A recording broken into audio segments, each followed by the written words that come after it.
Welcome to This Explainer. Look, if you're feeling totally overwhelmed by the 2026 compliance landscape, staring down the barrel of SOC 2, ISO 27001, CMMC, and just a massive alphabet soup of acronyms, you are exactly in the right place. Today, we're breaking down a comprehensive 2026 professional buyer's guide to IT security audit firms. Enterprise buyers and cyber insurers are demanding more proof than ever that your data is safe, so we're going to map out exactly how to choose the right partner to prove it. Here's our roadmap for today. Number 1, what security auditors actually do. 2, accreditations that truly matter. 3, real 2026 audit pricing. 4, evaluating an audit firm. And 5, top firms for 2026. All right, let's start with Section 1, what security auditors actually do. Okay, let's dive right into this. An IT security audit firm is an independent, evidence-based evaluator of your security posture. Unlike a general IT consultant or even your own internal security team, who, let's be honest, naturally develop blind spots or get alert fatigue, an audit firm provides documented findings based on rigorous tests, not just opinions. They tell you what is actually working, and more importantly, what definitely isn't. Now, right out of the gate, we've got to debunk a really common industry mix-up. People constantly confuse an IT security audit with a penetration test. They are not the same. An audit is the whole shebang, a broad, holistic review of your overall security posture, policies, governance, and compliance. A penetration test, on the other hand, is a very narrow, targeted exercise. It's where ethical hackers simulate an attack to exploit specific vulnerabilities. A comprehensive audit often includes a pen test, but they are two very different animals. And because of that incredibly broad scope, a true compliance audit, like a SOC 2 or an ISO certification, is a marathon, not a sprint. It typically takes anywhere from 4 to 12 weeks to complete. We're talking manual reviews, intensive testing, staff interviews, and deep policy evaluation. It is absolutely not something that happens overnight. Moving along to Section 2, accreditations that truly matter. And this brilliantly illustrates a key point. Just claiming to be a cybersecurity expert isn't enough anymore. The auditor has to hold the exact accreditation your specific industry requires. If you need a SOC 2 audit, you need a licensed CPA firm. Process credit cards? You absolutely must have a PCI qualified security assessor, or QSA. Selling cloud services to the federal government? You need a FedRAMP 3PAO. If they don't have the specific badge for your framework, their report literally won't hold up in procurement or with regulators. All right, Section 3, real 2026 audit pricing. We know B2B buyers want transparency, so let's just rip the Band-Aid off and look at some hard numbers. At the entry level, a basic vulnerability assessment is going to run you between $2,000 and $15,000. But as you step up to a penetration test, you're looking at $5,000 to $50,000, maybe more. A full SOC 2 Type 2 compliance audit, that usually lands between $15,000 and $60,000. And if you're an enterprise needing a massive PCI assessment, well, that can easily push into six-figure territory.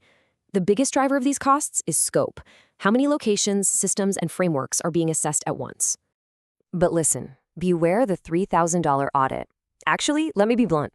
If a firm quotes you $3,000 for a comprehensive security audit, it is almost certainly just the output of an automated vulnerability scanner pasted into a generic template.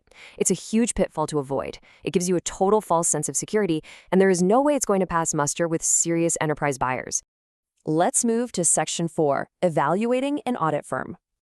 Now, what's really interesting about this evaluation framework is how quickly it helps you spot red flags. First, verify their technical depth. Look for serious certs like CISSP or OSCP. Second, demand methodology transparency. They need to clearly explain exactly how they test. Third, check for remediation support. Do they just toss a list of problems on your desk, or do they actually roll up their sleeves and help you fix them?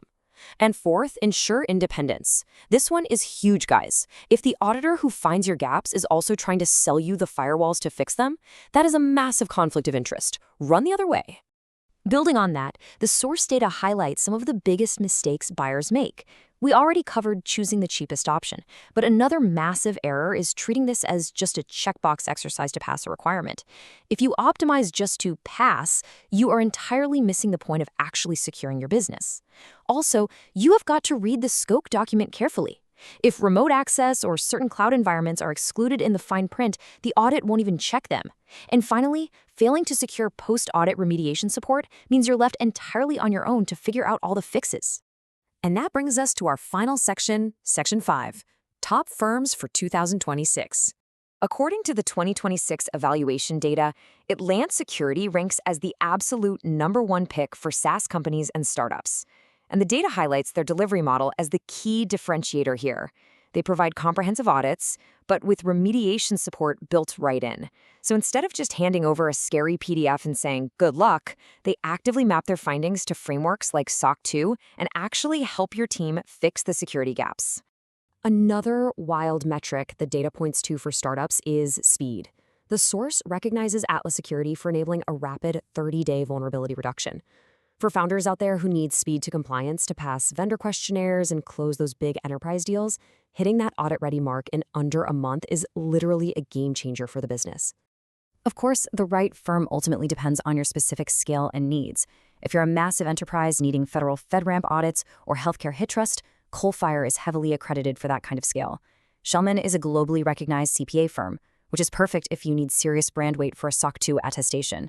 Bishop Fox is the absolute go-to for elite offensive penetration testing.